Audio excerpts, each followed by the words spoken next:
a tempo, tá bom demais. Mas, Mari, antes, e vai dando tempo também do Andrezão ir entrando aí, e a gente já começa na sequência. Tá bom.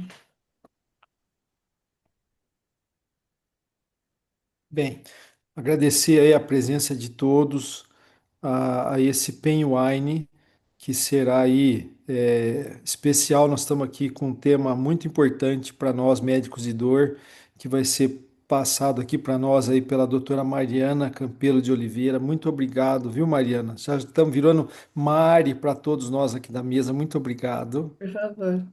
Obrigada a E você, José, pelo convite. eu que agradeço. A doutora Mariana, ela é psiquiatra, especialista aí exatamente nessa parte de transtornos por uso de substâncias de comportamento impulsivo pela USP, doutoranda, em psiquiatria na mesma instituição, é supervisora do ambulatório de opioides, em Perdizes, da USP. Estou falando alguma coisa errada? Tudo certo? Então, E é um prazer muito grande tê-la mais uma vez, perdão, pela primeira vez, mas falando novamente sobre isso.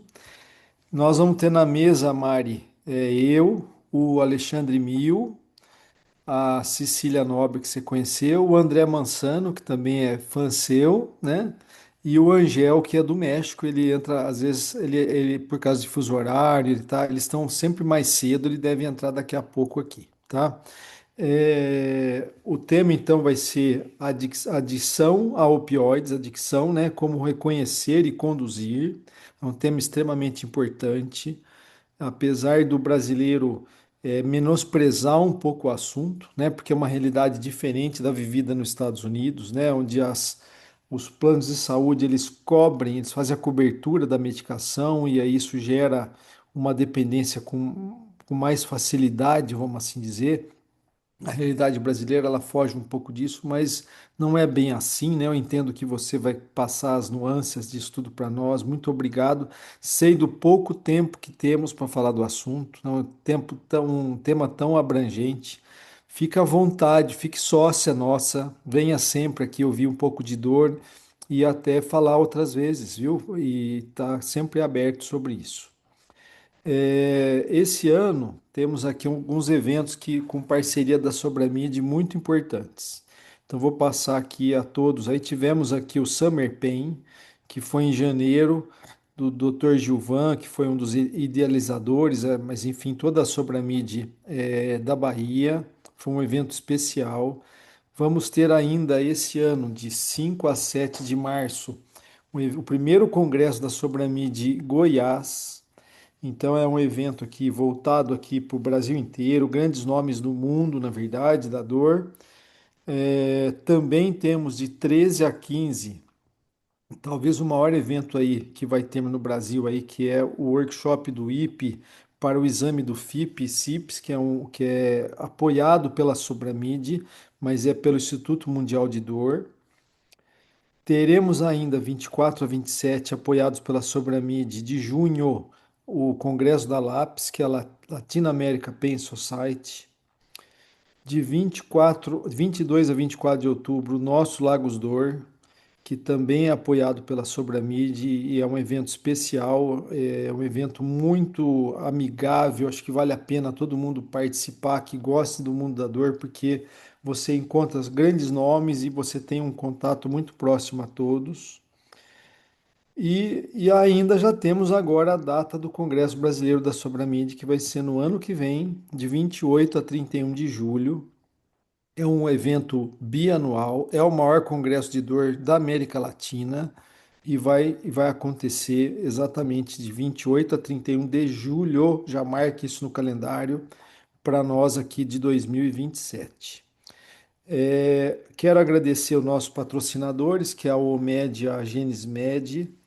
Todo o apoio deles aí é voltado para a Sobramid. Aproveito a convidar todos a serem sócios da Sobramid. É a única sociedade médica de dor e é a sociedade que tem abraçado várias especialidades, tá?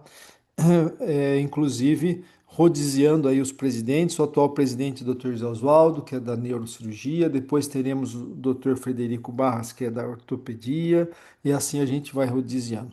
Andrezão aí, bem-vindo, amigo, com a sua convidada especial aí, meu amigo. Boa noite. Grande. Boa noite, Zé. Valeu. Obrigado, Mariana, por aceite. Nossa Senhora, essa aí atende bucha, hein? Obrigada, André. Eu vejo os casos de dor que não deram certo, né? Não, você vê os que não deram certo e não deram certo e não deram certo. Boa, boa.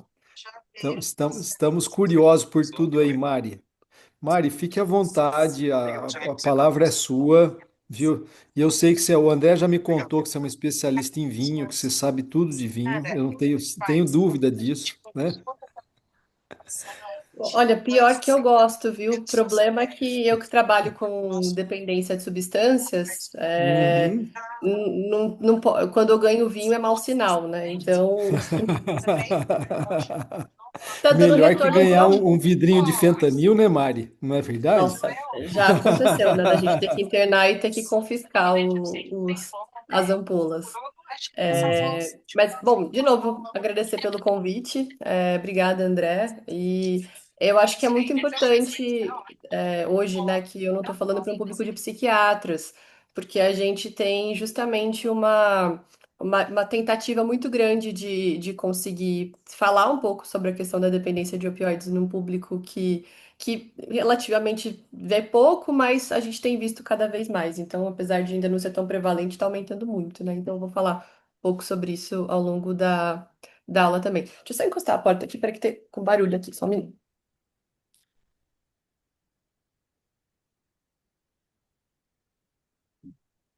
Pronto. Então, bom, eu vou começar fazendo a apresentação do meu vinho. Oi. Eu trouxe esse aqui. Bom, não sei se é uma escolha muito convencional, mas ano passado eu fui fazer Napa Valley e na Califórnia, e aí eu fui nessa vinícola que chama Sequoia. E é muito curioso, né? Porque o Napa Valley, ele produz principalmente Cabernet Sauvignon, e eles tinham bons Merlots lá também.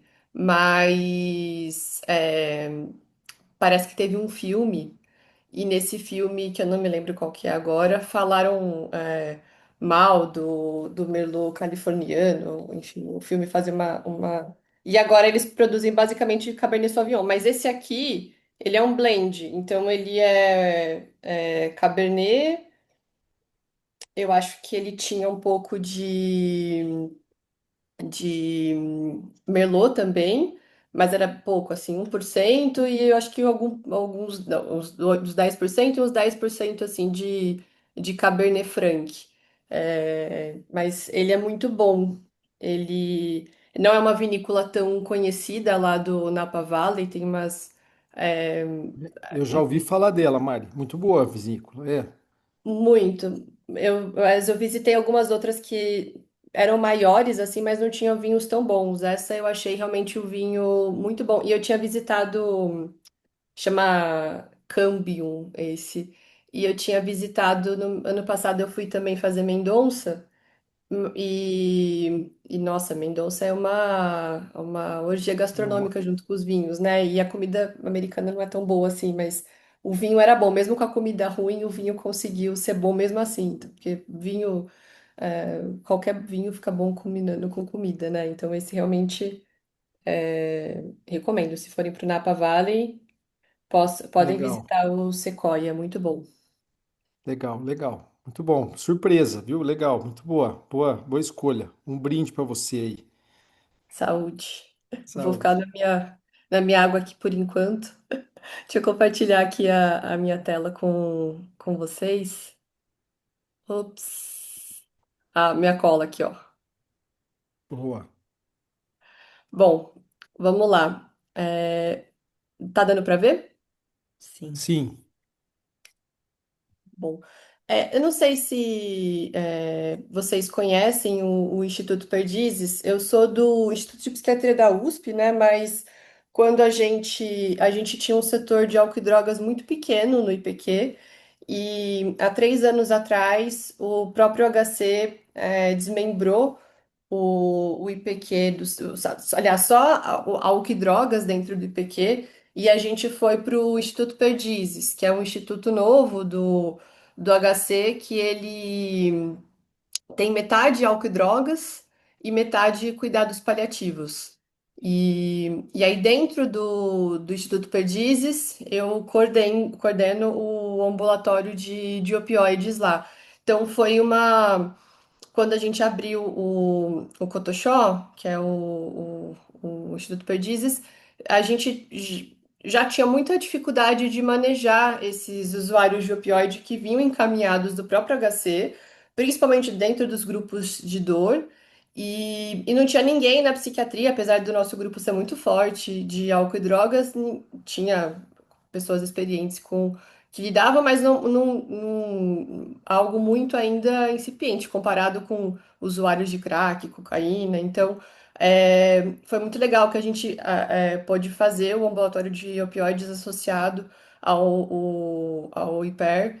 E a gente também, eu trabalho com uma equipe de grupo de controle de dor comigo também. Então, eu vou falar sobre isso mais pra frente, mas grande parte ainda dos nossos os pacientes que são usuários de opioide, eles também são pacientes com dor crônica, né? Como eu estava falando com o André ali, que os que não deram certo. Então, a gente tem um perfil assim bem grave, crônico dos pacientes que chegam até a gente. E geralmente são esses pacientes que já estão com dificuldade de ser manejados nos outros ambulatórios. Então, surgiu daí essa necessidade da gente conseguir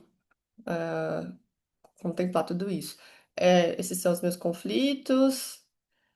Bom, então, começando, vocês que são anestesistas, ortopedistas, acho que vocês vão ter muito mais familiaridade do que nós, psiquiatras, para pensar em receptores opioides, por exemplo, né? A gente, na psiquiatria, pouco vai estudar, particularmente os receptores opioides em si. Para a gente, isso não entra tanto como um estudo base, assim, da nossa farmacologia, né? Então, os receptores opioides que a gente tem, o Mi, kappa e delta, que vão ser muito importantes para a gente saber justamente onde que os opioides vão atuar em cada um desses receptores. Então, sei lá, se a gente pega a morfina ou a metadona, que são total agonistas Mi, a gente vê a buprenorfina, que ela vai ter ali um agonismo parcial, um antagonismo kappa. Então, isso vai ser muito importante para a gente na prática clínica dos opioides dentro do transtorno do uso do opioide mesmo. Mas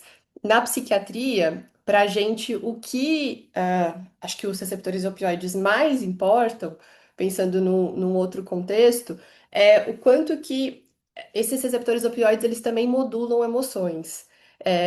E por que que eu estou trazendo isso?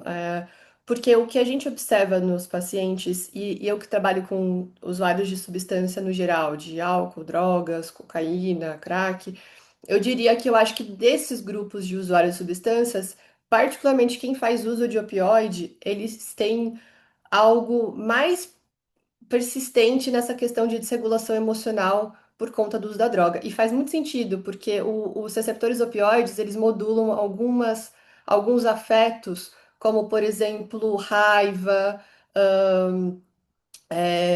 sentimentos, né, que a gente associa a sensações de abandono, que a gente brinca que os pacientes que ficam sem opioide, eles têm uma sensação de desamparo tão grande quanto um paciente que, sei lá, aliás, um bebê quando está amamentando no seio da mãe, assim, algo muito primitivo.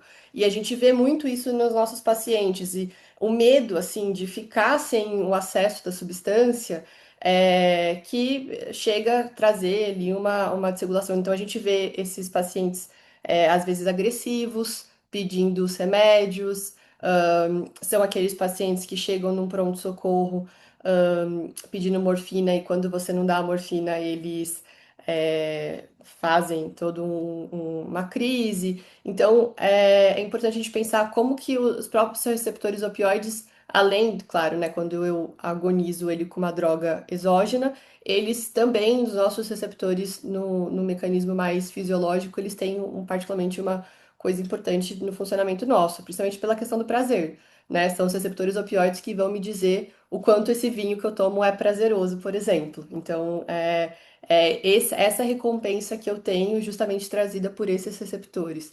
Isso faz todo sentido de pensar o quanto que essa droga é potente nesse mecanismo de ação da recompensa mesmo do prazer. Então, eu vou ilustrar a minha apresentação hoje baseado num quadro clínico típico de um paciente que chega até a gente, né? Então, hipoteticamente aqui, um paciente que é até um caso nosso mesmo, de 24 anos, anemia falciforme desde a infância ali, e chega com uma dor de uma osteonecrose bilateral de fêmur.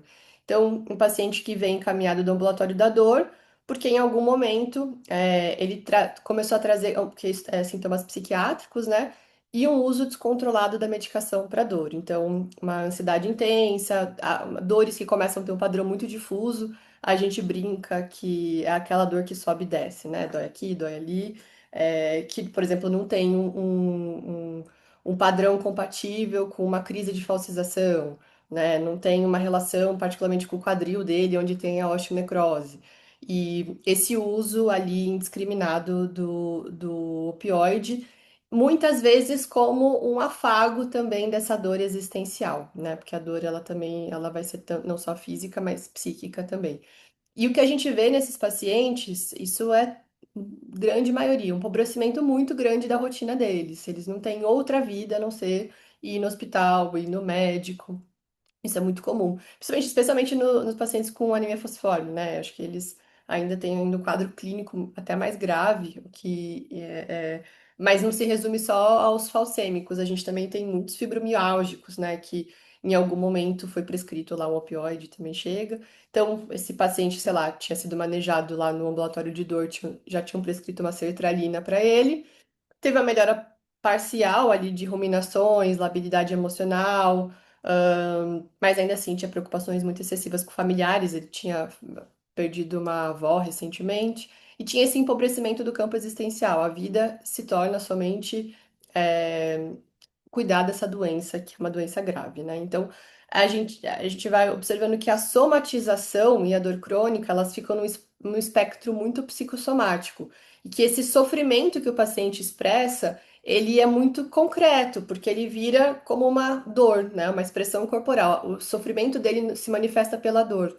Então, são pessoas que chegam com muita dificuldade de nomear sentimentos mesmo. Não chega falando, tô triste, tô irritado, sentindo falta do meu familiar que faleceu, eu tô com dor, né? Então, isso é o que a gente mais escuta. Esse uso do opioide, ele baseado, né, nisso que eu estava falando, de como modula também afetos, e não aleatoriamente esse paciente escolheu o tramadol, que tem uma modulação serotoninérgica, né? O tramadol, ele tem uma ação serotoninérgica também, então faz você se sentir mais calmo quando você toma. E ele vai tomando, pacientes falcêmicos têm muita tolerância ao opioide, então eles tomam doses enormes, então vai tomando aquilo e ele vai tendo essa tranquilização. Então, o opioide ele vai entrando como essa questão do afago emocional, né?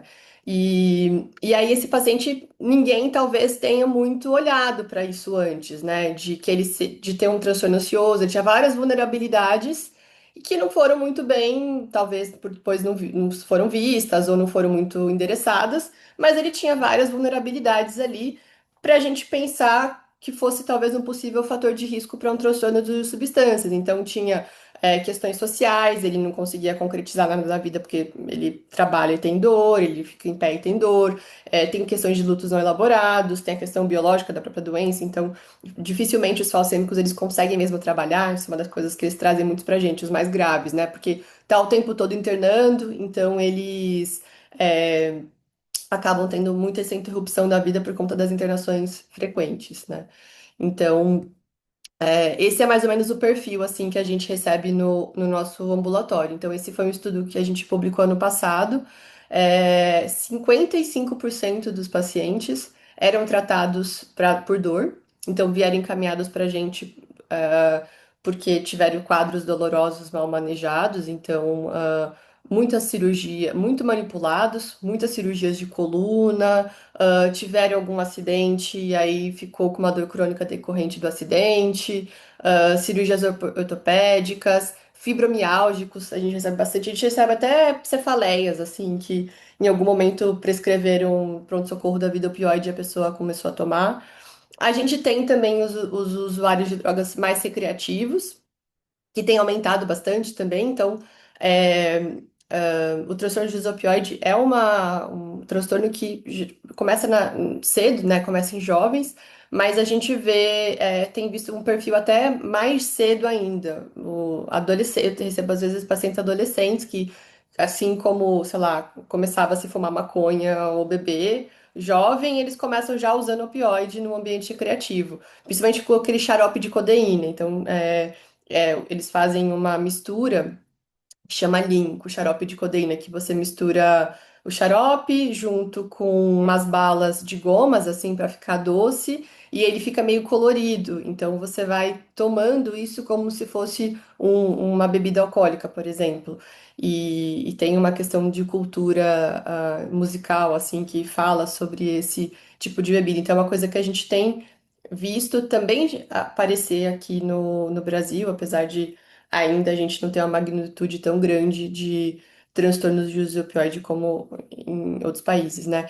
E o que a gente vê também é 26% do nosso ambulatório são profissionais de saúde.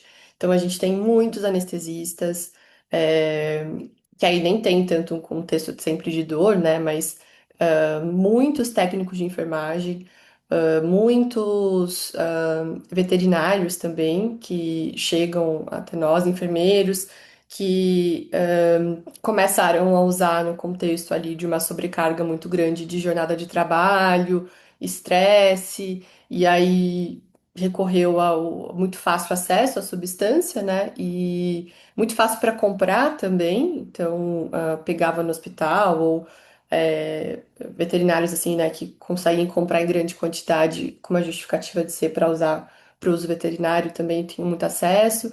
Então é algo que aparece bastante para gente e preocupa muito, porque geralmente os anestesistas, por exemplo, eles é,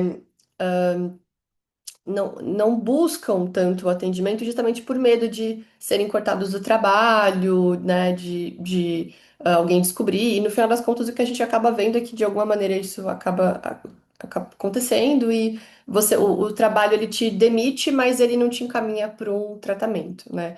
E todos os anos a gente tem aqui no HC algum residente da anestesia que acaba falecendo por intoxicação, overdose de opioide, principalmente fentanil. Então, todos os anos a gente tem uma notícia de que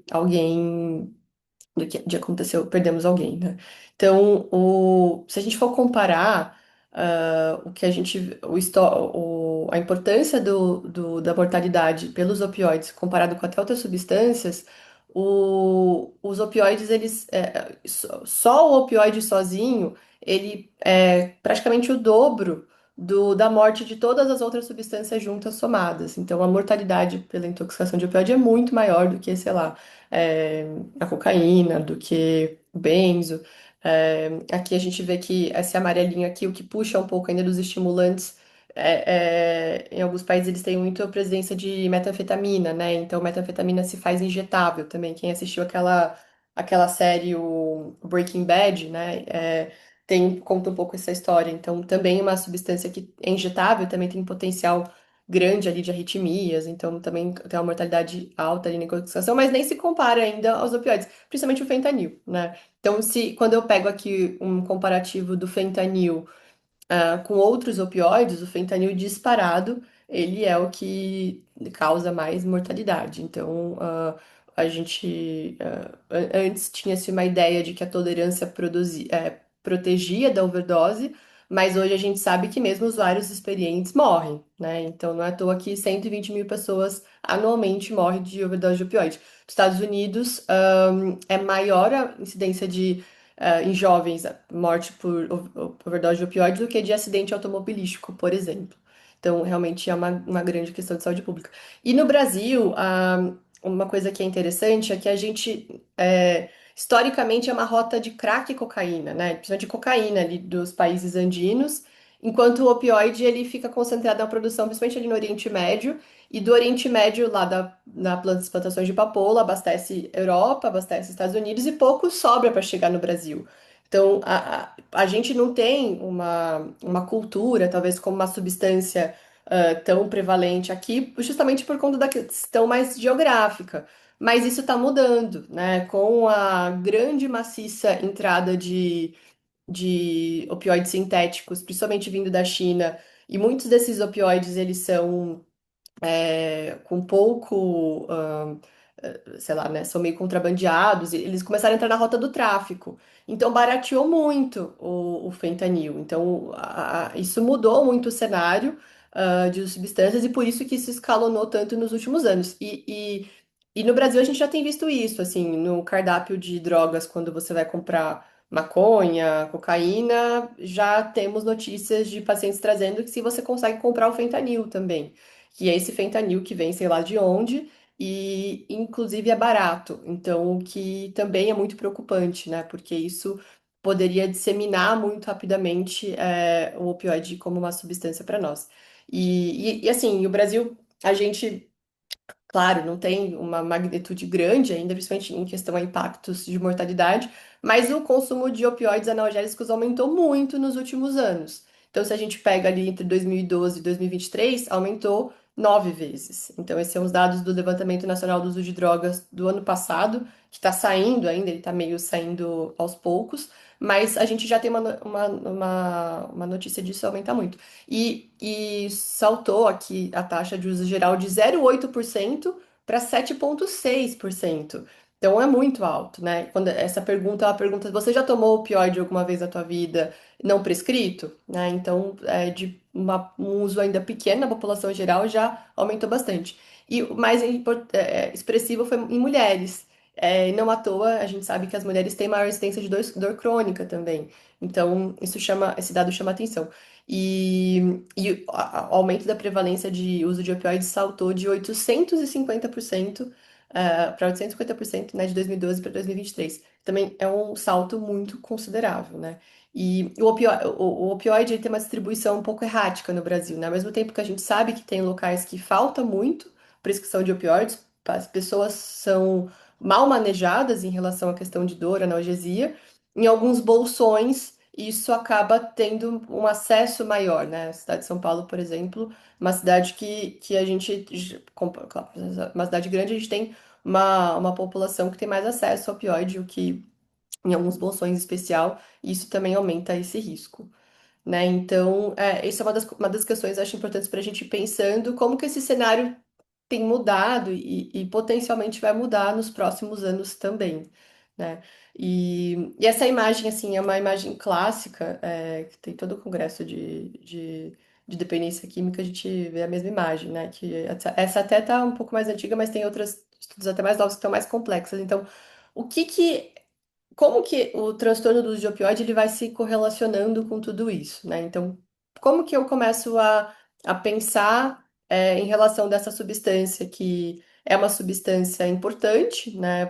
Para quem é anestesista que usa, para quem tem controle de dor, e ao mesmo tempo é uma substância que ela também tem esse potencial tão grande de uma dependência. Então, voltando no que eu falei da questão de modulação de emoções, né, da resposta de prazer. É principalmente aí que a gente vai entender a questão do transtorno do uso, né? Então, a gente tem três pilares importantes aqui, né? Que é o quando eu me intoxico, né? Então, eu vou lá, faço uma intoxicação do uso, isso me gera uma resposta, né, no meu circuito de recompensa maciça, né? Ali no meu núcleo accumbens, né? Os- no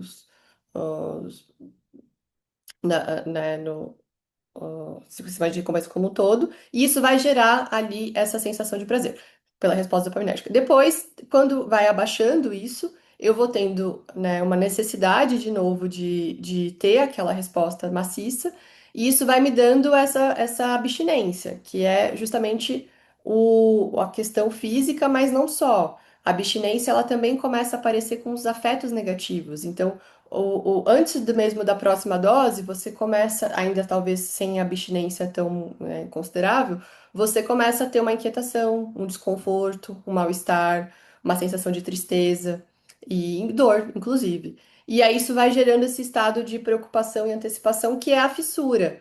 E a fissura leva esse ciclo todo a ficar crônico. Então, quando isso a gente fala na dependência de substâncias que é como se meu cérebro ele fica de repente sequestrado. Esse uso ele vai gerando uma mudança tão grande ali no meu circuito de recompensa que se meu cérebro sequestra, em algum momento esse interruptor ele liga e você começa a ter um uso compulsivo e dessa substância mesmo com as consequências negativas de você manter isso. Então você sabe que você está com risco de ter uma intoxicação, você sabe que você está usando uma substância, uma ampola do teu trabalho, e mesmo assim, esse estado de antecipação, de preocupação é tão intenso que você não consegue ficar sem usar, né? E esse ciclo ele vai se perpetuando.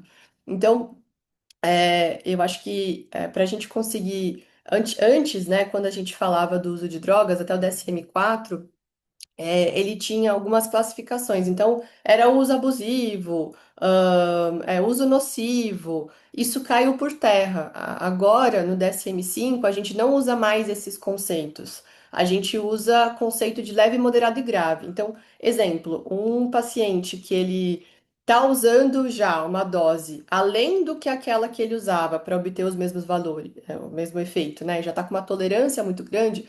Isso já é um critério de transtorno do uso de opioide. Se ele está tendo uma abstinência, né? Então, qualquer um de nós aqui, né? Todos nós, né, temos neurônios do mesmo jeito. Se eu ficar um mês internada numa enfermaria, sei lá, esperando uma cirurgia e tomando opioide, se você interromper isso abruptamente, eu vou ter algum tipo de efeito de abstinência. Um mês tomando uma dose considerável de opioide, isso já vai aparecer. Então, eu já vou ter uma abstinência.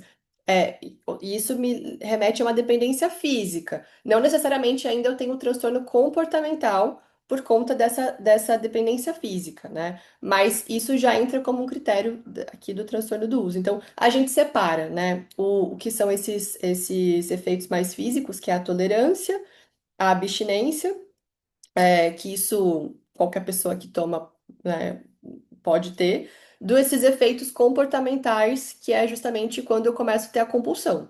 Então, eu tenho lá a substância na minha frente e eu não consigo parar de usar, mesmo que eu queira, mesmo que, enfim, eu tenha consequências negativas em relação a isso. Então, isso é uma das coisas que eu trabalho um pouco, às vezes, com os pacientes, porque eles falam, mas eu não tenho dependência, eu tenho dor, e o médico me prescreveu o opioide para dor. E eu falo, tá, mas quando você fica, você consegue ficar sem tomar? Não, não consigo. Você tá usando a mesma dose que você tomava antes? Não, não tô. Então, você já tem dois critérios aí de transtorno do uso de opioide, né? Então, isso é uma das coisas que eu vou até trazendo meio que uma psicoeducação, assim, com os pacientes, porque eles negam muito, quando eles chegam para buscar o tratamento, né? É, esse padrão de abstinência crônica é o que mais mantém o quadro, porque o que a gente vê muito, principalmente nos pacientes de dor crônica, que usam opioides de meia vida mais curta, quando você vai ficando muito tolerante, rapidamente você vai entrando, com intervalos cada vez mais curtos na abstinência. Isso vai gerando um desconforto muito grande e vai fazendo com que a pessoa vá mantendo essas recaídas, né? Então, o que que é importante, né? A gente saber que ele age no sistema de recompensa, né? Tem essa liberação de dopamina, né? Nos núcleos da accumbens. Tem essa sensação de bem-estar muito associada à analgesia. E isso vai levando um certo reforço positivo do uso. E esse uso crônico de opioide, ele vai trazendo essa neuroplasticidade. Então, eu vou tendo esse sequestro, que é o que eu falei do sequestro do meu sistema de recompensa. E, apesar de ser um pouco controverso na literatura, a gente tem ali uma incidência de 2 a 6% de pacientes que usam cronicamente opioide acabarem desenvolvendo TU. E o que é importante é a gente perguntar a história familiar, né? Isso a gente vê que os pacientes, eles também não são perguntados se eles já tiveram histórico de uso de alguma substância antes. Então, a gente tem pacientes que, sei lá, tiveram histórico anterior de uso de crack, de uso de álcool, de cocaína, pararam, até estavam abstinentes, em algum momento tiveram algum quadro, um acidente, e começam a usar opioide, e aí eles começam com o transtorno do uso do opioide. Então, isso é muito importante da gente entender na história pregressa, até para a gente conseguir, de antemão, saber quem são esses pacientes que vão ter mais risco de irem para o transtorno de uso, porque ó, claramente não são todos que vão, é a minoria dos que vão, mas para a gente conseguir de alguma maneira proteger essas pessoas, né? Então a gente vai tendo essa mudança ali dos nossos na sinalização nociceptiva, e isso vai gerando essa modificação, né? O neurônio, o uso crônico de opioide, o opioide justamente ele acalma, né? Esses neurônios. Então, quando você tira isso, você fica com esse, né, esse descontrole muito grande, essa excitabilidade muito grande. O que explica por que que esses pacientes eles têm que usar opioide por tanto tempo, né? Mesmo depois que eles já estão ali relativamente controlados, a gente não faz esse desmame rápido, né? E também explica por que que esses pacientes eles têm um limiar de dor tão baixo, né? Então eles não suportam assim nenhum tipo de dor.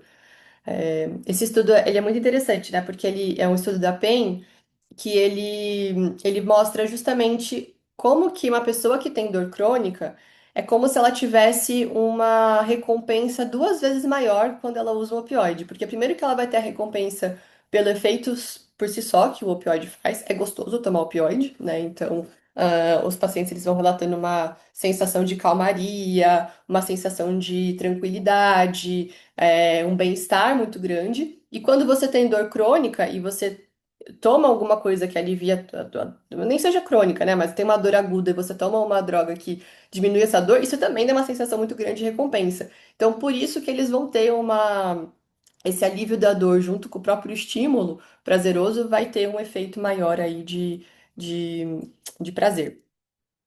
E aí o tratamento, né, ele vai passar justamente por a gente primeiro. Acho que antes de tudo, né, antes de a pessoa já estar tomando o opioide, eu saber quais são os fatores de risco para as pessoas que eu vou prescrever, eu vou deixar prescrito por mais tempo o opioide, então eu preciso. Tem essa escala é muito rapidinha assim de fazer, que é o Opioid Risk Tool. Não tá validada ainda para o português, mas ela vai incluir três coisas, né? Histórico de uso de substâncias na família, história pessoal de uso de substâncias, pacientes jovens, história de abuso sexual na infância, isso é uma das coisas também importantes, assim. Alguma doença psicológica, né? Então, bipolar, toque, esquizofrenia. Então, isso vai ser alguma das coisas que a gente precisa perguntar para os pacientes, e o ideal seria a gente perguntar para todos, antes da gente prescrever o opioide, para a gente fazer uma avaliação de risco se essa pessoa já poderia ter, né, mais chance de usar, de virar, né, para um transtorno. Porque eu poderia, talvez, deixar menos tempo, conseguir fazer um manejo mais pontual, trocar mais rápido por um de meia-vida mais longa, né? Então, pensar um pouco nisso, porque. É, a gente, enfim, né, sabe que os pacientes que estão em uso de opioide, todos eles, em tese, têm risco de overdose. E aqui no Brasil a gente não tem, por exemplo, o Narcan, que é o naloxona intranasal. Nos Estados Unidos, os pacientes lá que estão em terapia substitutiva, eles têm que ficar já junto com o Narcan para evitar um risco de overdose, né? Justamente para proteger. Mas a gente sabe que pacientes que já estão com uma dose superior a 100 miligramas dia de morfina já estão em risco, né? Outros também que usam, principalmente as overdoses, elas são mais prevalentes nas pessoas que fazem uso de outras substâncias, principalmente álcool e benzodiazepínicos. Os pacientes, eles adoram combinar o opioide com o benzo. Eles também, os gabapentinoides também, então pregabalinas, os gabapentinas da vida, também aumenta essa mortalidade. E, claro, né, outras doenças graves associadas, mas a gente vê que esse uso rápido, né, a gente tem pacientes que chegam até a gente com 3 meses de uso de fentanil, já estão fazendo um uso muito importante de, enfim, a gente tem um que faz 10 ampolas, fazer 10 ampolas de fentanil dia quando ele chegou pra gente, então escalona muito rápido, né? E vocês mais do que eu sabem, né, manejar naloxona e fazer reverter uma overdose. A gente tem dificuldade com isso, já aconteceu aqui no próprio instituto receber paciente com overdose, né, intoxicado com opioide, e a gente, psiquiatra, né, você chama o médico, né, para atender. E os próprios clínicos, assim, tinham dificuldade em manejar também com naloxona, porque a naloxona a gente tem que tomar muito cuidado, né, se você vai rápido também, tem uma chance, primeiro que se é um opioide, o fentanil, você retira rápido, mas se ele está intoxicado de metadona, a intoxicação ela fica indo e voltando. E se você vai muito rápido com naloxona, pode dar um edema agudo de pulmão. Assim, já teve paciente aqui que aconteceu isso, por exemplo. Né? Então, não vou me alongar nisso, né? Mas pontualmente, né, nos questões de tratamento farmacológico da dor, o que a gente mais vê é uma dificuldade dos médicos manejarem dor. Isso a gente vê aqui nos nossos pacientes que a maioria deles foram iatrogênicos, o uso do opioide. Então, são pacientes que tinham uma dor, porque sabe que uma dor nociceptiva, você vai precisar prescrever um opioide, né? Se teve um acidente lá, você tá com uma dor, quebrou uma perna, você vai precisar de receber um opioide. Mas a gente vê muitos pacientes tomando opioide com outros tipos de dor. Então, dor plástica, por exemplo, chega muito, né? E a gente sabe que não é terapia de primeira padrão ouro você prescrever um opioide, por exemplo. Então, os fibromialgicos recebendo né, opioide, esses pacientes com dores muito difusas também recebendo opioide. E do ponto de vista, né, de tratamento de dor, muito mal manejados. Então, eu acho que isso é uma das coisas que a gente mais vê com recorrência, assim, e que mais a gente pensa sobre essa questão de como esses pacientes de dor, eles são cuidados, né?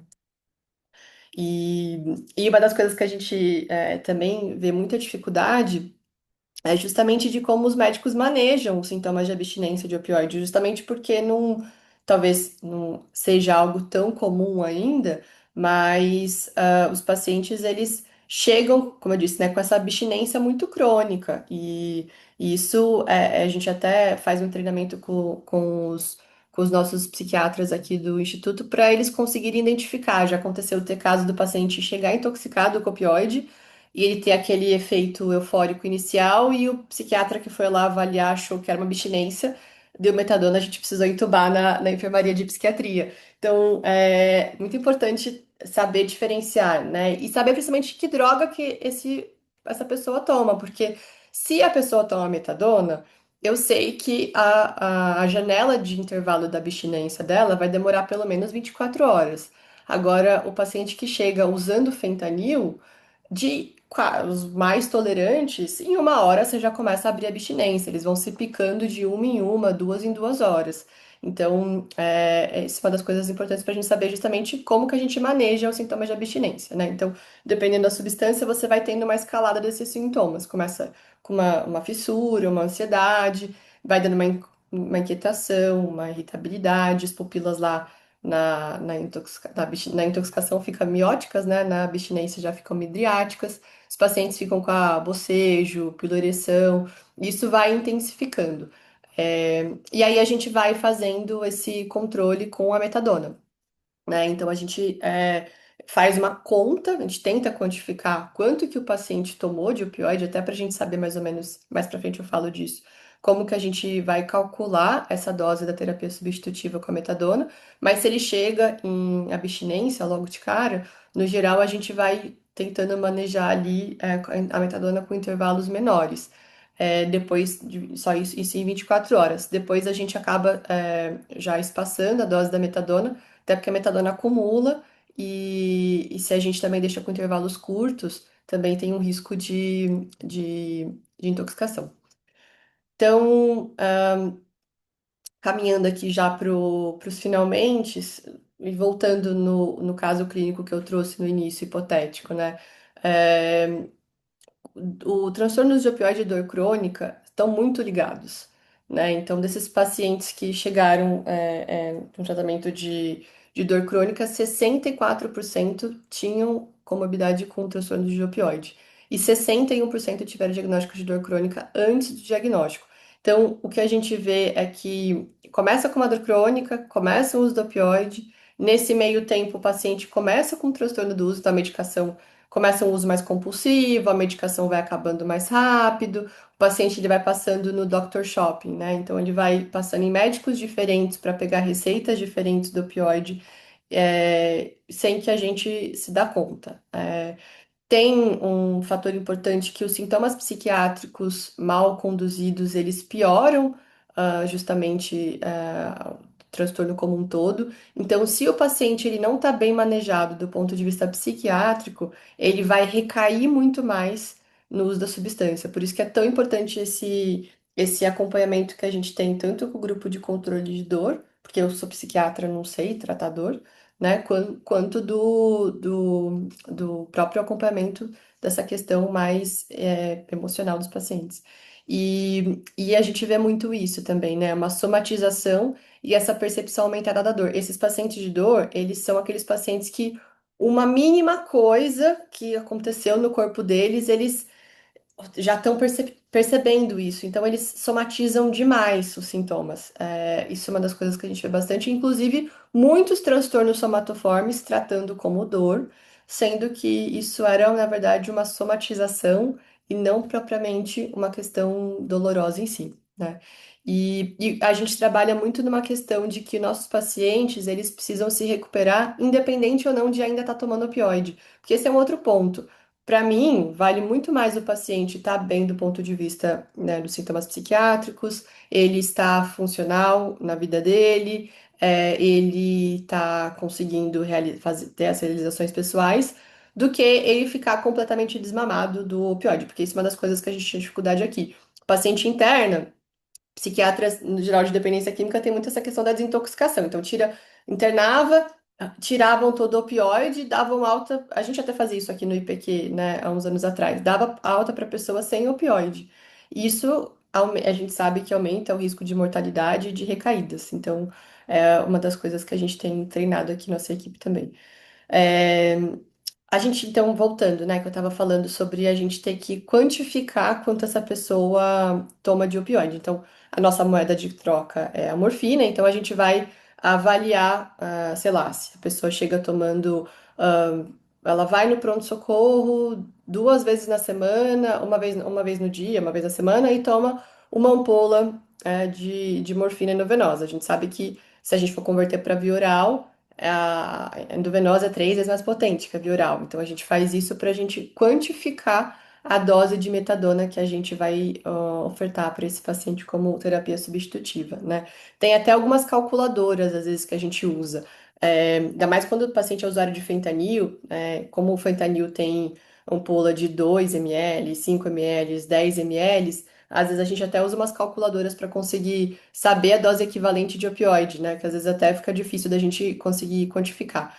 E, e o tramadol e codeína, que é 10 vezes mais fraco, né? Então a gente divide as doses. Então, sei lá, o paciente inicial lá estava tomando 330 comprimidos de tramadol por dia, né? Então você divide essa dose total por 10 para saber a dose equivalente de morfina via oral que ele está tomando.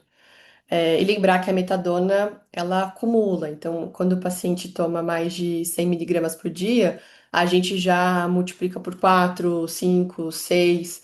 E agora a gente fala, né, que os nossos pacientes, a gente recebe os gramas e os supergramas, né? Porque a gente tem pacientes que vão chegando tomando o equivalente à morfina via oral por dia de mais de 1 grama. Então, uma dose muito alta, realmente, de opioide.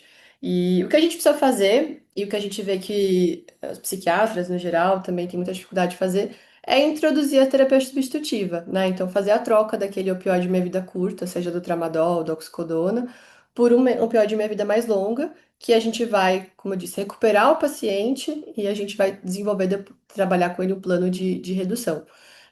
Metadona e buprenorfina são muito semelhantes. No Brasil, a gente tem a dificuldade da buprenorfina ser só restiva, né? Então acaba ficando caro para os pacientes tomarem no geral. No Hypera, a gente só tem metadona disponível. E e mesmo a buprenorfina também, dependendo se a pessoa chega usando uma dose muito alta, como ela faz um antagonismo kappa, eu também não posso colar logo de cara o Restiva, senão ela corre o risco de entrar em abstinência. Então, às vezes a gente acaba usando bastante a metadona aqui. Nos Estados Unidos eles têm o Suboxone, que é a buprenorfina sublingual, então é muito mais fácil de você conseguir manejar. São pacientes que a gente tem que ver com muita frequência, então nossos pacientes a gente vê semanal ou quinzenal no máximo, porque Como eles têm um descontrole com o que eles usam, a gente faz uma dispensação semanal das medicações, porque acontece de pegar tudo, aquele tanto de opioide e tomar tudo de uma vez, né? E a gente só começa um plano de redução quando a pessoa já está pelo menos há uns 6 meses ali estável, né? Uma das coisas que a gente sempre fala é a importância, claro, o paciente de dor internado, ele precisa ter algum tipo de resgate, né, de analgesia. E a gente sempre recomenda muito que a gente prefira a via subcutânea, principalmente nesses pacientes que a gente já sabe que tem um risco ali do uso do opioide. A analgesia, ela vai ser a mesma, tanto da subcutânea quanto da endovenosa. A diferença é que a subcutânea não vai ter aquela recompensa imediata que o endovenoso tem.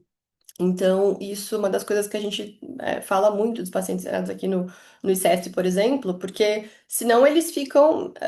A gente tem esses reinternantes, né, que internam um pouco com essa demanda de tomar opioide internado, e eles detestam, né, quando a gente deixa a analgesia extra de subcutânea, justamente porque eles vão falar que a dor não melhora. E óbvio, não tem essa sensação de recompensa prazerosa imediata, né? Então, a gente ficar muito atento a isso e mesmo nesses pacientes que já estejam há bastante tempo usando opioides de minha vida mais curta, a gente fazer a conversão com a dose equivalente, né, e trocar. A gente prefere a metadona. Temos usado aqui também a morfina de liberação controlada, principalmente em algumas pessoas que têm a metadona interage muito, né? Então, principalmente com imidazólicos, então alguns pacientes às vezes a gente acaba usando a morfina LC. Não é tão, para a questão de adicção, ela não é tão, não entra nos guidelines, né? A gente tem principalmente três medicações, né? Metadona, buprenorfina e o naltrexona, que seria para casos bem mais leves, assim. A morfina LC é mais o grupo de dor que usa, mas a gente tem até uma resposta interessante também, mesmo nos pacientes usuários, né, de doses altas de opioide. E sempre evitar a morfina de liberação imediata, oxicodona também, porque ela tem um trabalho muito interessante que ela compara a oxicodona com a heroína, né? Ela tem uma ação muito potente do ponto de vista de recompensa. Então, não foi à toa que toda a epidemia americana começa inicialmente com um aumento muito, principalmente de prescrição de oxicodona. Ela realmente tem essa sensação muito grande de prazer, o que facilita muito a pessoa manter o uso, né? Um exemplo prático, assim, que eu acho que é interessante, né? Então, eu estava falando da pessoa que toma Tramal 300 miligramas por dia. O Tramal é 10 vezes mais fraco, então eu divido por 10 para fazer o equivalente de morfina via oral de 30 miligramas por dia.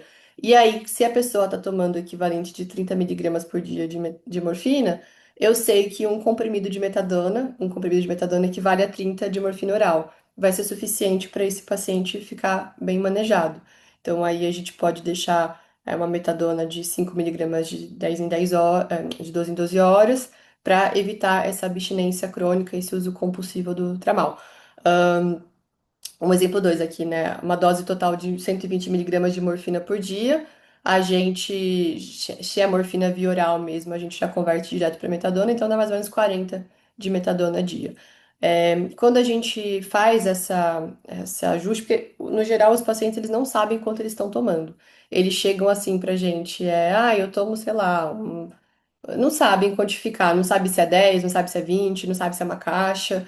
Então eu sempre tenho esse risco tanto da gente fazer uma conversão e a pessoa ficar em abstinência, quanto a gente também intoxicar o paciente. Então, isso é uma das coisas que a gente precisa fazer um ajuste de dose, e dependendo do caso, a gente recebe pacientes que estão às vezes tomando mais de 600 miligramas dia de morfina equivalente. Então, é muito risco da gente até fazer isso no ambulatório. Às vezes a gente até interna para garantir que a gente consiga fazer com segurança essa equivalência do opioide. E sempre depois que a gente estabiliza clinicamente, a gente vai fazer esse tratamento da questão psiquiátrica, né? Porque o que a gente vê muito, até dentro da psiquiatria, esses pacientes eles começam a ficar meio hipermedicados, né? Você prescreve um antidepressivo, um dual, aí você vai lá e prescreve também um antipsicótico, ele também tá tomando um benzodiazepínico, e na verdade ele tá mal manejado do tratamento da terapia substitutiva dele, não tá com uma dose adequada do opioide.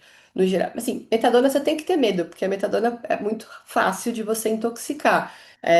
Não é para pessoas inexperientes assim prescreverem, mas o que a gente vê é que não quantifica-se a dose adequada, e quando um psiquiatra vai prescrever um tratamento com a terapia substitutiva, bota lá 10 miligramas dia de metadona, a pessoa tomava 200 de morfina equivalente por dia. Então não fecha a conta, porque a pessoa já chega, já tomei metadona, não resolveu, já tomei, já fiz esse tratamento e nada mudou, né? Voltei para minha codeína, voltei para minha oxicodona. Então isso a gente vê com bastante frequência.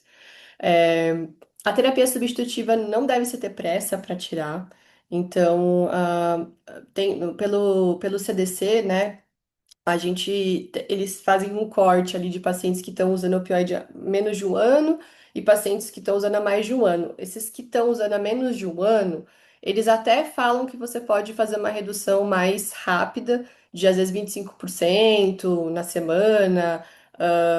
Na prática, a gente não consegue reduzir 25% na semana mesmo quando a pessoa já está no transtorno do uso, né? Dificilmente a gente consegue fazer uma redução assim. Então, eu espero o paciente ficar mais estável, pelo menos uns 6 meses, e aí o que a gente faz é uma redução, às vezes, de 10% ao mês, né? Algo bem gradual, especialmente nessas pessoas que tomam há muito tempo. Então, o que eu estava falando lá dos neurônios, assim, realmente essa hiperexcitabilidade, essa redução do limiar de dor, faz com que seja muito difícil uma redução rápida, assim. Então, a gente vai com muita calma e trabalhando essas outras condições psíquicas também. é, Junto. Então, a terapia substitutiva, ela tem esse objetivo, né? Ela melhora a qualidade de vida. Então, quando eu tiro o paciente dessa abstinência crônica, melhora a funcionalidade. E a gente sabe que reduz a mortalidade, reduz recaídas. Então, eu estava falando, né, dos pacientes que antigamente entrava, saíam sem opioide. Isso aumenta muito mais o risco dele escalonar para um opioide mais potente. E para quando ele for usar, ele já volta usando a dose que usava antes, né? Então aí que vem o risco da overdose. E, bom, e o que dá pra gente levar para casa é que acho que todo paciente com dor crônica, especialmente esses que têm uma difícil condução, devem ser avaliados quanto à saúde mental, né? Então, são pacientes muito demandantes, são pacientes que têm muitas questões que a gente fazer um tratamento psicológico junto ajuda muito, né? Lembrar dessa associação de doenças crônicas com o risco do transtorno do uso, então questionar histórico pessoal de substâncias, familiares, questões psiquiátricas, né? Isso é importante antes de eu prescrever até o opioide. Encaminhar o paciente para psicoterapia, né? Para tratamentos psicoeducacionais também. E o acompanhamento multidisciplinar reduz muito as internações, melhora o prognóstico. Então, o que a gente vê quando a gente junta a nossa equipe psiquiatria, grupo de dor, é, os psicólogos, os enfermeiros, até os farmacêuticos, isso melhora muito. E o que a gente tem de objetivo é, talvez a pessoa vá continuar usando opioide, mas ela vai menos no pronto-socorro, ela se interna menos ao longo do ano, então isso acaba, no geral, melhorando muito a qualidade de vida, assim, desses pacientes. Então, a gente vê uma resposta muito, muito significativa mesmo, quando a gente consegue, manejar bem isso e, e poder, enfim, né, tá em um cuidado multidisciplinar. Bom, gente, era isso. Não sei se eu fui muito rápido aqui com o tempo. Tentei Não, abordar aqui muita coisa. você foi perfeita, viu? Todo mundo aqui com certeza adorou. Como eu te falei, é um tema tão importante, tão longo, né? Que, enfim, imitando a Cissa, que ela diz que tem 200 perguntas, eu, eu acho que não tem ninguém aqui que não está lotado de perguntas para você, Mari. Eu queria colocar uma situação, amiga. Eu passei meu fellow nos Estados Unidos, na Cleveland Clinic. E o paciente ele tem um acordo, tinha, né? Isso mudou, não sei se como é hoje, acredito que seja parecido. Ele assina um contrato com a clínica. Então, o paciente ele recebia, ele se submetia ao tratamento, ao acompanhamento e ele sabia que ele poderia passar por uma consulta surpresa com o farmacêutico, coisa que no Brasil não é muito regulamentado, essa consulta do farmacêutico com o paciente. Inclusive vendo não só a parte de adicção, mas de efeitos colaterais da medicação, né?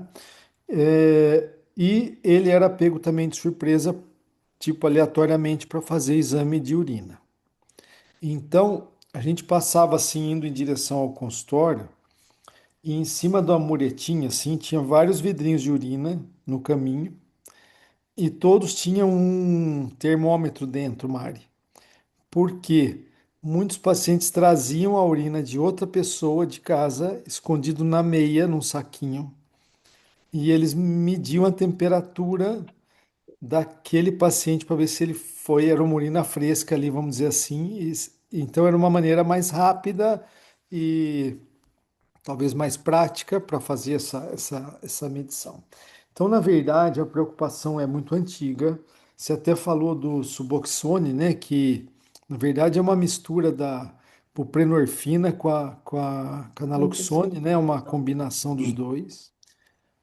E no Brasil a gente tem muito a metadona. Porém, muitas vezes a gente tem a dificuldade pela receita amarela, tá? Então vem uma pergunta. Nós não temos a cultura desse controle, dessa preocupação no Brasil. Você já disse muito bem que os pacientes são mal medicados em termos de indicação. Seria grande problema. Eu vejo até um outro problema, o pronto-socorro. O pronto-socorro é outra porta para a dependência, né? Que o paciente vai adquirindo. Então vem assim, como que você sugere? Lógico que indicação correta é a primeira coisa, já entende, já todos nós entendemos, está subentendido. Mas qual é o controle meu a partir do momento que eu decido passar essa medicação para um paciente? Controlar mais o número de comprimidos mesmo, isso é uma possibilidade. A gente faz isso, sabe? Controlar melhor isso, controlar melhor com a própria família, uma vez que a gente não tem uma conversa, como eu te falei, com um farmacêutico, com um paciente. O que que você sugere de prático nesse dia a dia nosso? E finalizando nessa, depois que estabeleceu a dependência, Mari, quando que você vê a necessidade de uma internação e qual a resolutividade que uma internação para terapêutica pode trazer para algum paciente? Uhum. Bom, respondendo a sua primeira pergunta, eu acho que a gente faz muito isso da questão do controle das medicações, né? O que no HC a gente tem isso, então a gente consegue dispensar a quantidade exata do paciente até a próxima consulta, o que facilita um pouco a gente ajustar isso, mas ainda não é o melhor dos mundos, né? Algumas as clínicas governamentais de opioides dos Estados Unidos, por exemplo, eles fazem uma dispensação diária, então você tem que passar na clínica todo dia para pegar a tua metadona. Que também eles reclamam, né? Os pacientes em si, porque também você limita muito a tua vida de ter que ir lá todo dia. Mas a gente pede muito diários de uso. Então eu faço muito isso com meus pacientes, assim, eu peço para eles me quantificarem exatamente o que eles estão tomando no dia, quantidade, quantos comprimidos. é, Peço muito ajuda de família ou de alguém que possa ajudar essa pessoa a controlar melhor as medicações. Então isso é uma das coisas que a gente faz também, de chamar muita família para o tratamento. É, e de fato, a questão tem uma limitação, talvez, aí da prescrição da metadona, por exemplo, que é a receita amarela, mas a oxicodona não era, né? Ficou há uns 2 anos atrás, 1 ano ou 2 anos atrás que passou a ser amarela também. Então, eu acho que a gente às vezes fica, talvez tem esse medo ali de trocar, né? A pessoa já está tomando tramadol há muito tempo lá e acaba trocando, mas no final das contas acaba que a gente também vai prolongando esse uso. Então, eu acho que quando a gente pode ter alguém, né, que ajuda isso no controle das substâncias, isso é muito bom. E os diários de uso, que a gente pede muito para os pacientes. Então, até mesmo sem uma. Pacientes que, no geral, estão com muito sofrimento psíquico, eles, no geral, tendem já a ter dificuldade de manejar e controlar o próprio tratamento deles como um todo. Então, isso ajuda até eles a conseguirem se organizar mais, e serem mais pragmáticos assim com a medicação, porque quando eles se dão conta do tanto que eles estão tomando, às vezes até isso é um fator para ele começar a se ver como um problema e buscar algum tipo de ajuda em relação a isso, né? E da internação, a gente tem discutido muito isso, porque acho que tem essa questão que eu falei, né? Então, quando tem um uso muito grave, usuários de fentanil, a gente recebe pacientes com flebite, que tá todo, enfim, né, com os acessos já até né, horríveis, assim, e não tem como nem a gente, às vezes, quantificar a dose que a pessoa tá tomando no ambulatório. Então, a gente interna até para fazer com segurança isso, né? No geral, a internação ela tem o objetivo da gente tirar a pessoa do risco mais imediato, então do risco mesmo de overdose. Então, acho que nesses casos graves é importante a gente fazer. Nos pacientes de dor crônica, a gente tem até, eles às vezes internam aqui com a gente na psiquiatria. Acontece às vezes deles ficarem no HC internado e depois mandam para cá. A gente tem discutido que varia muito de quanto o paciente ele também está Imagina. com a experiência na internação, ele conseguir aproveitar a internação, né? Então, eu acho que é uma das coisas que vale muito a gente, enfim, né, pensar em avaliar. Mas, no geral, isso, indicar a internação quando a pessoa está num risco muito grande. Então, uma pessoa que não consegue controlar bem os remédios em casa, você não vai garantir que ela vai tomar aquilo, enfim, né, tá tomando muito compulsivamente e ninguém pode ajudar, tá fazendo uso muito, doses muito altas de, né, fentanil o tempo todo. Então, a gente costuma encaminhar mais ou menos nesses casos. Bom, obrigado, viu? Vamos lá. Andréa Cissa, 1000, por favor. Ela assiste. Vai, Vocês têm Cissa, certeza? com as Vocês têm suas certeza? 200 perguntas. Vá, Cissa. Mari, muito obrigada, viu? Foi incrível e super necessário. Acho que todo mundo enfrenta aqui porque a gente não trabalha só com intervenção, né? A gente tem, né, trabalha em outros hospitais, coordena, outros serviços e a gente tem grande, dificuldade. Primeira coisa que eu queria comentar, né? Você falou do Opioid Risk Tool, a gente não tem validado, então a gente acaba que tendo que, mesmo tem até no Brazilian Journal of Pain, acho que é 2020, 2021, né? Eles fizeram uma tradução, mas não é validada. Uhum. Então, acho que até para quem não tem o hábito e não quer perguntar de uma forma assim muito, introduzir isso na história clínica é interessante porque você, de certa forma, já parametriza e consegue ver aí os retornos, porque é isso exatamente o que você falou, é muito difícil. O doente tem dor e ele tem um histórico aí que é um yellow flag, que é aí uma história anterior. Então, acho que quando a gente utiliza isso, de certa forma, até um lembrete para a gente de fazer esse acompanhamento. São várias coisas, mas assim, a grande dificuldade, pelo menos a gente que também trabalha em um hospital, porque quando a gente consegue encaminhar livremente para um profissional, né? Então, por exemplo, o André vai encaminhar para você, ou quem está em São Paulo vai encaminhar para você, mas quando a gente está dentro de um determinado hospital, por exemplo, a gente conta que aquela equipe de psiquiatria que vai responder o parecer tem alguma, É. assim, pelo menos uma pena da gente, pelo menos. Então, por exemplo, às vezes a gente vê esse controle da ansiedade e tudo mais, a gente pensa do colega, a gente não quer iniciar uma medicação para não ter que trocar, e o colega às vezes não indica uma medicação que possa ter um bom uso dentro do controle da dor, né? Então, é aquilo que você falou, por exemplo, sertralina. Tudo bem, é ótimo, mas às vezes para a gente não, né, não casaria. Então, talvez como você colocou, essa questão multidisciplinar seja importante para até para os colegas terem essa visão. É, já tive assim intercorrências super graves de paciente grande queimada que ficou mais de um mês internada e assim no último final de semana, no último curativo, ela fez náuseas e vômitos no pós-operatório, suspenderam toda a metadona, mas não fizeram, né, a modificação para morfina venosa, pelo menos, ou alguma outra coisa. E aí ela fez uma abstinência, eu vou te dizer. A cirurgia terminou à noite, na manhã seguinte ela fez, e fez uma abstinência incompleta, assim, né? Que não foi uma coisa tão característica.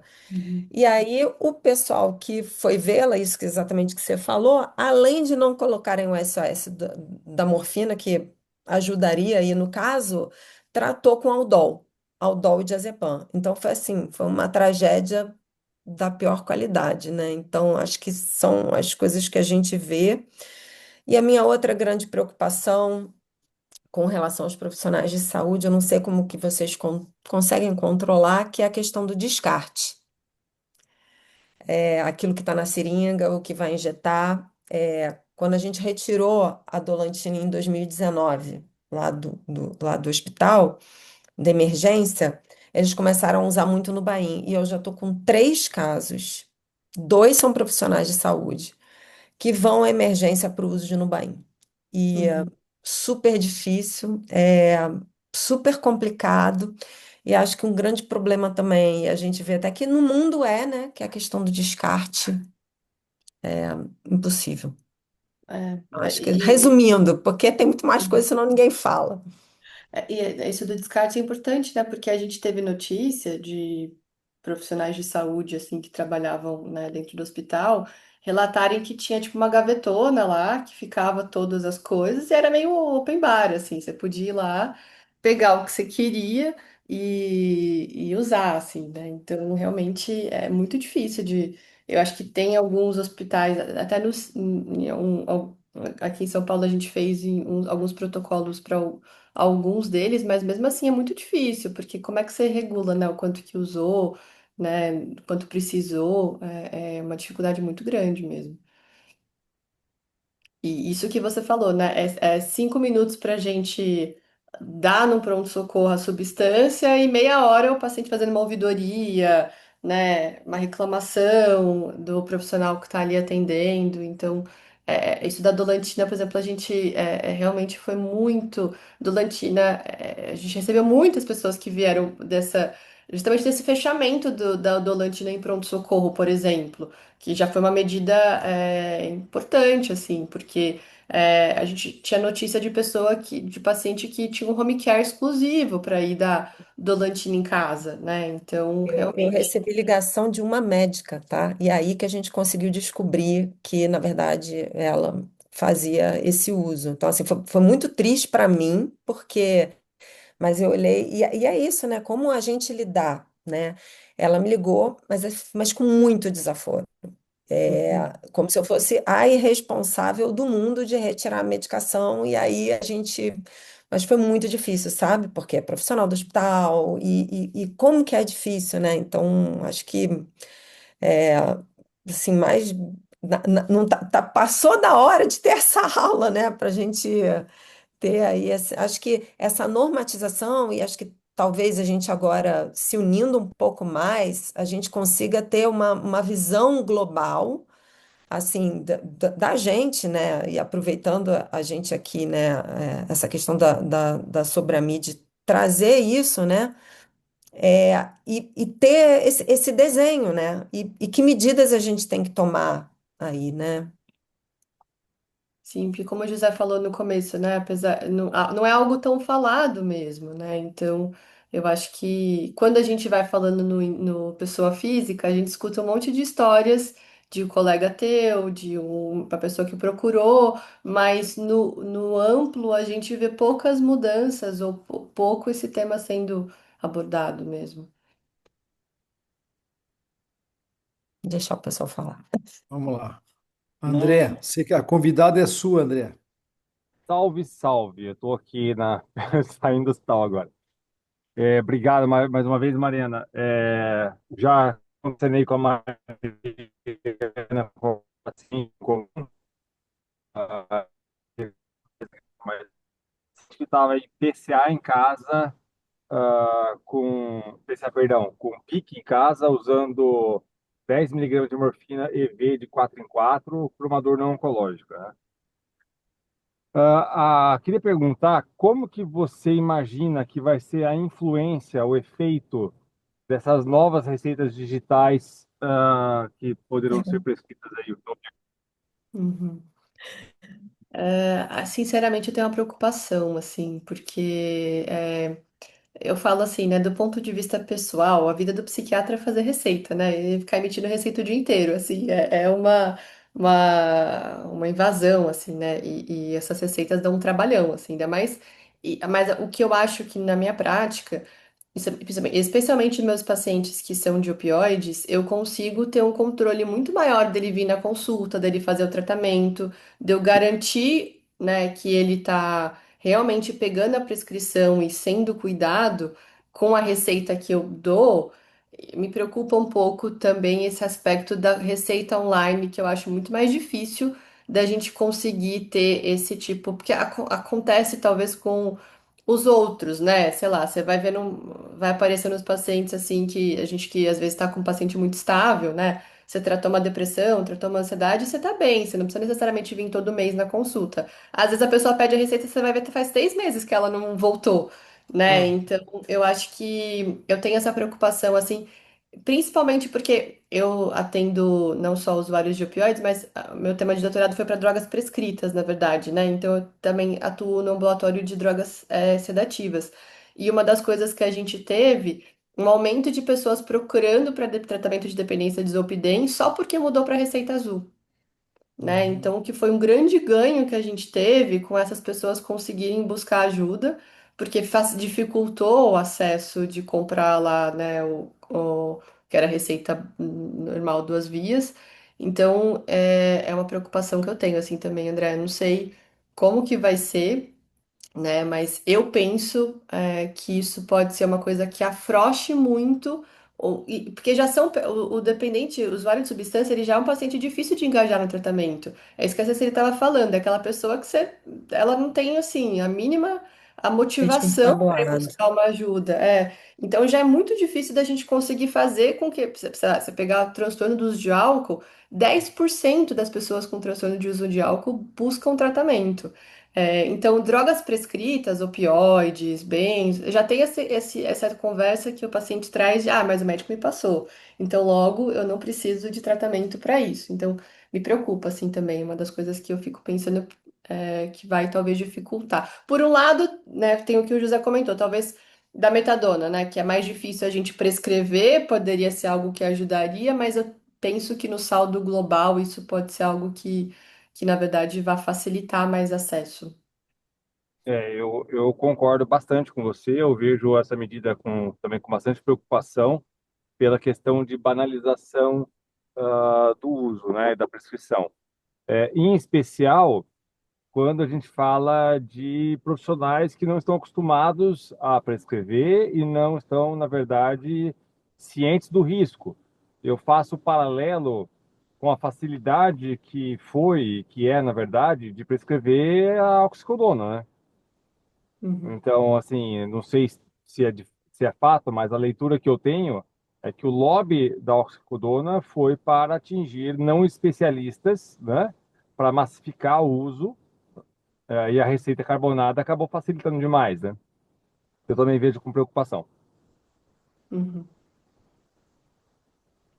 Dentro desse contexto aí, já puxando a conversa de vocês aí, André e Mariana, primeiro, Mariana, a sua aula foi excelente, realmente me assustou o índice de 25%, quase 25% de profissionais de saúde Não, que vocês têm saúde. no relatório, me Verdade. assustou, tá? Uhum. Realmente é um número que eu acredito que deva, dentro do contexto, né, de vocês aí, deve ser um número muito grande, né? sim, Mas, ao mesmo É triste. tempo, eu fico feliz de ver que esses colegas estão buscando assistência, né? É, são pessoas que estão, né, aí preocupadas com a própria saúde, né? Então, acho que isso é muito bacana. Mas é assustador, realmente, a gente sabe às vezes que o número é até muito maior. Uhum. E dentro desse contexto que o André falou, né, sobre a questão da carbonada, né, dos opioides, da pressão dos opioides, eu sempre falo, quando eu falo de opioide, eu dou muita aula de opioide também, e eu sempre falo que nós temos um problema muito grave em relação à questão da dependência de opioides, que é o departamento de emergência, né? E quando eu falo para o profissional de saúde, eu falo para o profissional de saúde que não é dever dele combater o vício de opioide no departamento de emergência. Né? Então, assim, isso ali não, é porque é aquilo que você falou, são 5 minutos para prescrever um opioide, né, e 2 horas para responder ou uma ouvidoria ou um boletim de ocorrência, ou um policial na porta da emergência.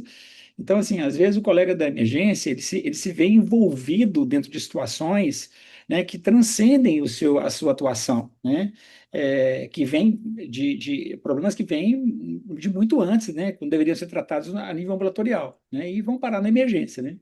E o que eu Uhum. vejo, né, na minha experiência nesse sentido, é que falta um protocolo de uniformização de conduta nas emergências de uma forma em geral. Então, por exemplo, é o que eu sempre digo, tipo assim, uma vez identificado que o paciente é um usuário de opioide, por fator comportamental, né, e tal, a partir do momento que ele chega no pronto-socorro, né, todo mundo sabe dentro do, do pronto-socorro quem são os viciados da região, né, todo mundo conhece, né, os pacientes, né, são aqueles que estão ali.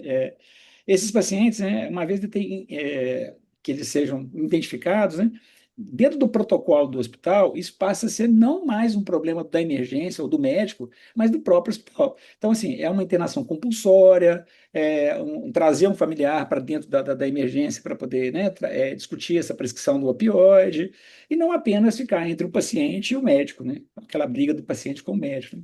E isso é um problema que eu vejo assim, dentro, olha só, imagina, facilitando a prescrição, o paciente agora vai procurar a prescrição da emergência, coisa que ele não fazia antes, né? Porque agora, assim, não, agora todo médico pode prescrever, então esse médico agora vai me prescrever a morfina aqui na emergência, entendeu? Então, ele não tem mais essa desculpa da receita amarela, né? Então, isso ainda vai agudizar ainda mais o serviço de emergência, que eu fico imaginando como é que vai ser a prescrição. Então, eu fico imaginando assim, você que está dentro de um contexto, né, dentro de um hospital, né, um hospital referência, um hospital escola, e a gente não consegue normatizar isso né, dentro do próprio hospital.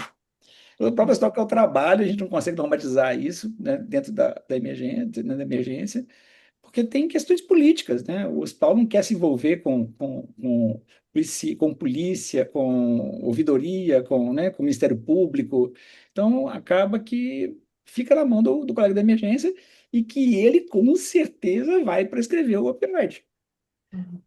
E o paciente vai passar, a cada 12 horas, ele vai numa emergência diferente buscar a mesma receita. Já estou imaginando, transcendendo aí a conversa sua com o André, como que vai ficar pior ainda dentro do Até, próprio né, Mil, emergência. uma estrutura para que uma emergência converse com outra, né? Porque isso é uma coisa básica hoje em dia, né? A Não tem um comunicação. sistema único, né? Não, assim, É, Eletrônico de se o prescrição de sistema opioide. funcionasse, por exemplo, se você prescreve uma morfina para um paciente agora, por exemplo, eu prescrevi 2 caixas de morfina para um paciente, por exemplo, né? sim, Quando você, Zé Luiz, fosse prescrever na outra emergência, imediatamente era bloqueado do sistema. Você imagina assim, como é que sim, pode alguém sim. prescrever 24 horas depois, entendeu? Não tem consumo para 2 caixas de morfina nesse período. Então, se o sistema funcionasse, ele haveria um bloqueio automático por prescrição, por dado, Você entende assim? Ah, eu prescrevi de 6 em 6 horas, com 4 comprimidos, eu prescrevi uma caixa tem 20, então são 5 dias. Se o paciente está há 2 dias buscando uma nova receita, está uma coisa errada. Uhum. Entende? Então, assim, Sim. isso a gente sabe que não vai acontecer, que nós estamos trabalhando com o Brasil, né? Então, Pena, imagina. né? Que pena.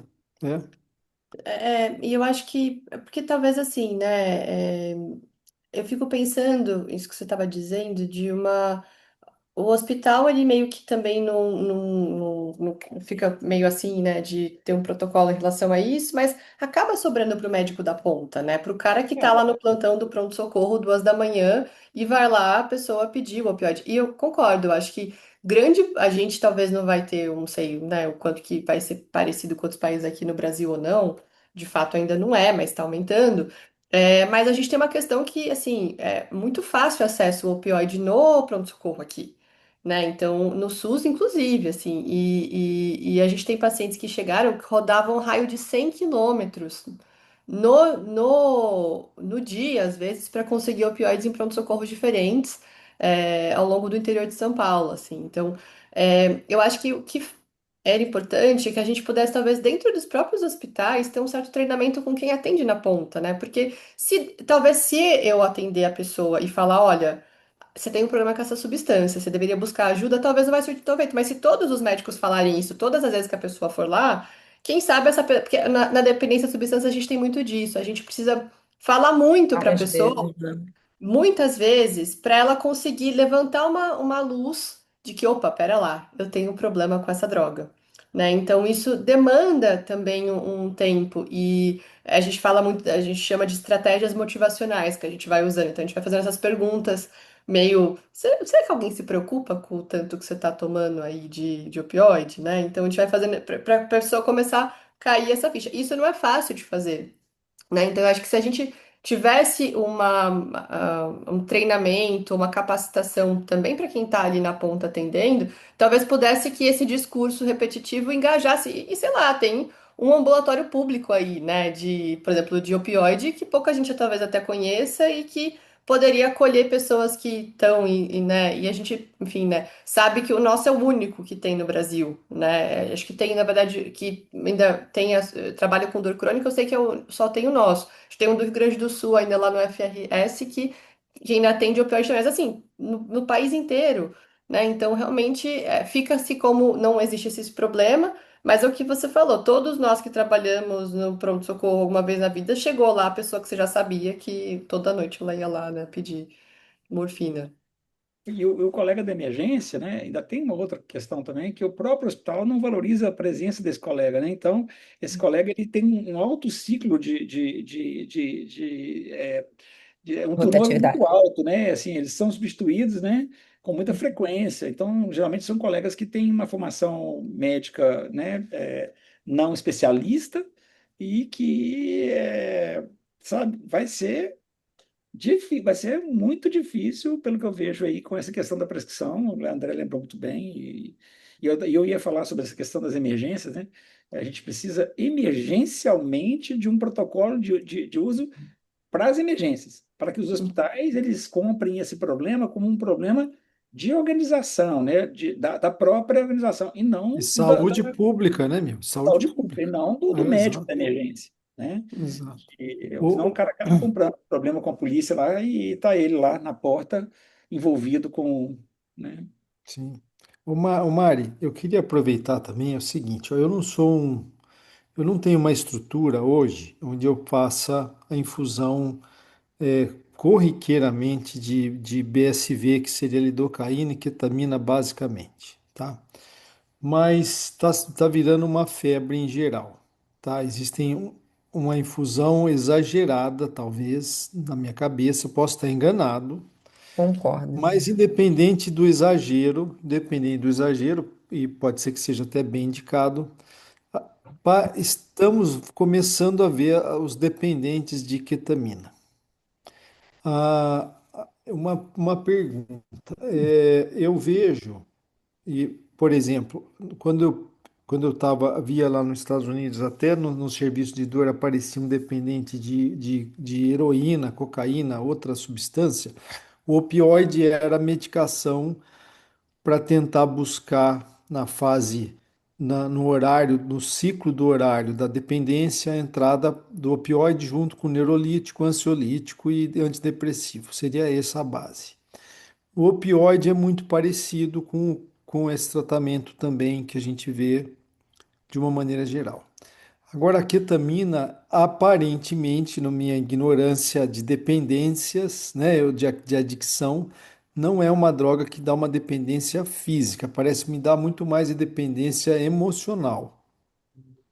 E aí, como lidar com esse paciente hoje, num caso de uma dependência à ketamina? O que você sugere? De fato, a abstinência da ketamina não é tão exuberante, né, quanto a do opioide. Mas a ketamina, ela tem esse mecanismo complexo de ação, né, NMDA, ela pega um pouco o receptor opioide também. Então, ela tem, e a gente usa na psiquiatria como um tratamento de depressão, né, então é um bom Uhum. tratamento antidepressivo, inclusive, assim. E a gente tem visto aqui também, por lado de cá, usuários de ketamina chegando mais, né? É, menos até dos tratamentos decorrentes de depressão, a gente vê a ketamina como uma droga de rua, assim mesmo, né?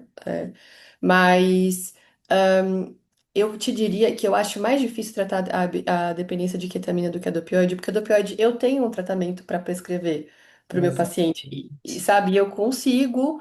Agora, da ketamina, assim, a gente não tem uma substância que você trata, né? Tem uma evidência, assim, muito ruim de lamotrigina, que um estudo falou que diminuía um pouco, assim, fissura, mas na prática Memantina também. vemos muito Memantina. funcionar muito pouco. Qual É, mil? Qual? Memantina. oi? Memantina. Muito pouco também. E, e a gente então vê alguma coisa assim, mas no geral ajuda muito pouco. E a gente vê muito isso, assim, os pacientes eles com essa questão de uma instabilidade emocional muito grande, uma desregulação muito grande, né? Então, difícil. A ketamina, eu acho que no geral a gente vai tratar ela mais parecido com um tratamento que a gente faz para a questão do tratamento de cocaína. Assim, apesar dela não ser uma droga estimulante, a gente vai trabalhar muito essa questão comportamental com ela. E é um tratamento que é complexo, assim, porque o que eu vejo dos pacientes que chegam de ketamina, eles acabam ficando. A ketamina ela entra muito nesse lugar de um anestésico psíquico, né? Então você usa, você tá, sei lá, num sofrimento muito grande e ela vai, e a ketamina, tanto a injetável quanto a inalada, você usa com um intervalo muito curto de frequência. Então você passa o dia todo usando. E aí você vai ficando nesse ciclo e o que eu vejo que muda é só quando a gente consegue fazer uma intervenção assim mais massiva. Por exemplo, a gente tem o hospital dia no nosso hospital. Então, são pacientes que vão muito bem de hospital dia, porque a gente consegue mudar até o ambiente que ele faz uso da substância. Então, ele dele tá no hospital, no meio, sair de casa, né? Então, a gente muda um pouco essas pistas. Daquele ciclo que eu estava falando, da saliência de incentivo ali, né? Essas pistas que ficam ali dando gatilhos do uso. Então, a gente interna bastante usuários de ketamina, porque eles também, como fazem muito injetável, né? Às vezes a gente precisa fazer uma internação para ele conseguir ficar um tempo maior em abstinência, porque a ketamina, apesar de ela dar uma abstinência física tão intensa, ela dá muita fissura. Então, você conseguir proteger a pessoa desse acesso à ketamina ajuda. E o que a gente vê é isso, assim, a pessoa ela consegue ir bem no tratamento quando ela faz uma mudança meio radical da vida, assim. A gente tem que mudar bastante esse estilo de vida como um todo para ser eficaz. Mas é complicado, porque ao mesmo tempo que a ketamina ela tem esse potencial também, né? Muito. A gente já chegou a fazer estudo com ketamina em um paciente de usuário de opioide e a gente acabou tendo muito cuidado, assim, porque não dava pra gente fazer justamente em pacientes que estivessem muito desregulados emocionalmente ou tivessem uma questão clínica muito grave. Porque eles tinham um risco maior a gente ia monitorizando fissura da ketamina ao longo do estudo, né? E a gente percebia que eles acabavam querendo mais ir lá e fazer, né? Então, até uma das coisas que a gente, enfim, viu que tinha muita dificuldade de a gente selecionar quem que a gente ia encaminhar para fazer, né? Isso eu tô falando do ponto de vista, né, psiquiátrico, assim. Então, é complexo. Eu acho que a ketamina é uma das coisas que a gente vai entrar nessa dificuldade e vai ser mais difícil mesmo o tratamento, porque não tem o que a gente muito prescrever e não é muito eficaz mesmo o que tem pouca evidência aí disponível. Obrigado. Cissa, André, mil. Mas você falou, né? Eu acho que tem tanto assunto aqui que se fosse falar sobre isso, nós realmente ia ficar é, com muito assunto aqui para poder falar. Assim, mas, a aula foi muito boa. A Mariana conseguiu é, colocar um assunto extremamente complexo com uma simplicidade muito grande, Mariana. Acho que esse é o grande diferencial de quem ensina, sabe? De quem sabe ensinar, na verdade, né? É transformar aquilo que é complexo em simples, né? Eu acho que você fez isso muito bem. Obrigada. Poxa, obrigada. Obrigada também pela oportunidade de falar aqui, né? Eu acho que isso é ah, enfim, um ponto importante da gente poder ter essa discussão interdisciplinar, assim mesmo, né? Porque assim como eu digo, né? Eu não sei tratar dor, né? Não é minha área, mas acho que a gente vai aprendendo muito, né? de estar junto, então acho que vai interdisciplinarizando muito esse cuidado que ajuda demais, assim, né? Eu vi que tem algumas perguntas aqui no chat. Quem me pediu das referências, eu posso mandar aqui os artigos. É, pode me mandar um e-mail, enfim, me chamar no WhatsApp, assim, eu posso mandar. É, Pô, que mais? Andrezão, sua convidada, amigo. Agradeço. Vamos deixar ela dormir, né? Vamos deixar ela dormir, tá Vamos deixar ela certo. descansar. Porra. Obrigado, Mariana. Você Obrigado de também, né, que tá verdade. trabalhando até agora. Eu tô com o meu sogro no PA aqui. Eu acabei de ver que tem uma troponina aumentada. Vou resolver isso aqui. Boa Se, sorte aí, gente. se, Obrigada. Obrigada de novo. Cissa, boa noite. Não, agradecer aí muito. Tem que vir mais, Mário. Venha. Coitado, Obrigada. Fica o fica convite, Mari. desesperada com a Venha, Venha, venha. venha gente. mais vezes, viu? Eu vou ter que fazer mais viagens de vinho aqui para trazer uns diferentes. Exatamente, exatamente. Venha. Tá bom? Muito obrigado, viu? Obrigada Ótima a noite. vocês. Vocês também. Boa Beijo. Valeu. noite. Obrigado. Prazer. Tchau. Boa noite. Tchau, tchau. Tchau.